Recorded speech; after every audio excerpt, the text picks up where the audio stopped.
আসসালামু আলাইকুম রহমতুল্লাহ। অনেকদিন ধরে ভিডিও দিই না। দোয়া সবার কাছে। দেশে যাচ্ছি, আজকে রাত্রে ফ্লাইট। খুব বিজি থাকি তো। আলহামদুলিল্লাহ একটা কনস্ট্রাকশনের কাজ পাইছি, সেখানে 1200 মতো লোক লাগবে। একটা চাইনিজ কোম্পানি এই দেশে নিয়ে যাচ্ছি, আর অথেন্টিক কাজ। তো অবশ্যই আসবেন, সবাই যোগাযোগ করবেন বাংলাদেশে যারা আছেন। ইনশাআল্লাহ বুধবার থেকে ইনশাআল্লাহ আমাদের অফিসে বসবো। জোবায়ের ওভার সিরিজ ইতে আমাদের অফিস হলো ওই কসাইবাড়ি। আমার লাগে দেখা হবে সবার, সবাই আসবেন ইনশাআল্লাহ, দোয়া করি। আর দেশে আসতেছি 1-1.5 মাস থাকবো, আল্লাহ যদি রাখে। রাশিয়ার বিষয়গুলো ইনশাআল্লাহ আশা করি এর ভিতরে হাতে পাবো। তো চিন্তার কোনো কারণ নাই। দোয়া করবেন, যারা কিরগিজস্তান আছেন তারাও দোয়া করবেন আবার যেন আসতে পারি, আল্লাহ যেন নিয়ে আসে। এখানে গার্মেন্টস, তারপরে আমার সমস্ত কিছু রেখে যাচ্ছি আল্লাহর উপরে হাওলা করে। আল্লাহ সমস্ত কিছু দেখবেন। ঈদের পর হবে আসা আসলে, কারণ মাসটা তো রমজান মাস, এটা একটু সময় দিব ফ্যামিলিরে।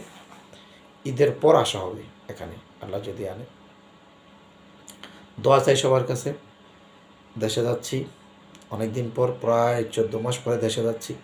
সৌদি ছিলাম 3 মাস, এখানে রইলাম প্রায় 1 বছর।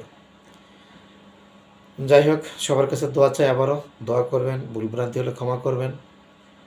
দীর্ঘদিন পরে দেশে যাচ্ছি, খুব ভালো লাগতে আছে।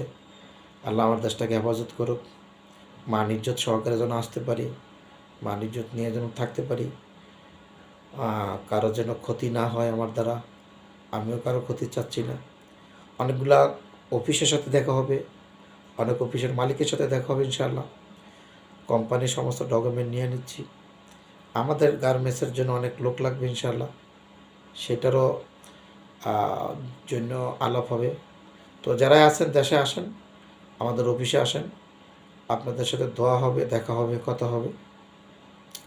আল্লাহ তাআলা যেন সাহায্য করে, সকলের সাহায্য সহযোগিতা কামনা করি। আল্লাহ যেন আমাদেরকে সর্বদিক থেকে হেফাজত করে, এই প্রত্যাশা রাখি। আমাদের জন্য দোয়া করবেন ইনশাআল্লাহ। আমরা আপনাদের পাশে আছি, যতটুকু পারি সাহায্য করব। গার্মেন্টস আর কনস্ট্রাকশনের কাজ নিয়ে দেশে যাচ্ছি, আবারও বলতেছি আসবেন। আর ভিসা আমাদের যে ভিসাগুলো সাবমিট করে, এগুলো ইনশাআল্লাহ এই সপ্তাহ থেকে পেয়ে যাব। সমস্ত কিছু রেডি করে গেছি। অনেক সমস্যা হয়েছিল, আমি আরেকজনকে দিয়েছিলাম, সে একটু ঝামেলা করছিল।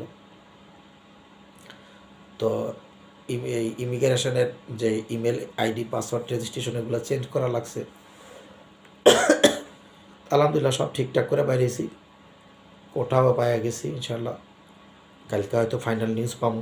বিমানে থাকবো, যার মনে হয়তো আমি রাত্রি গিয়ে নিউজ পাবো ইনশাআল্লাহ। মঙ্গলবার থেকে আশা করি ইনশাআল্লাহ আমি ভিসা না, সাবমিশন কপি দিতে পারবো। 1 সপ্তাহ লাগবে ভিসা পাইতে। তো সকলে ধৈর্য ধরেন, কিরগিজের বিষয়গুলো ইনশাআল্লাহ পেয়ে যাবো, প্লাস রাশিয়ার বিষয় পেয়ে যাবো আল্লাহ চাইতো। সবার কাছে দোয়া চাচ্ছি, দেখা হবে বাংলাদেশে গেলে। আসসালামু আলাইকুম রহমতুল্লাহ।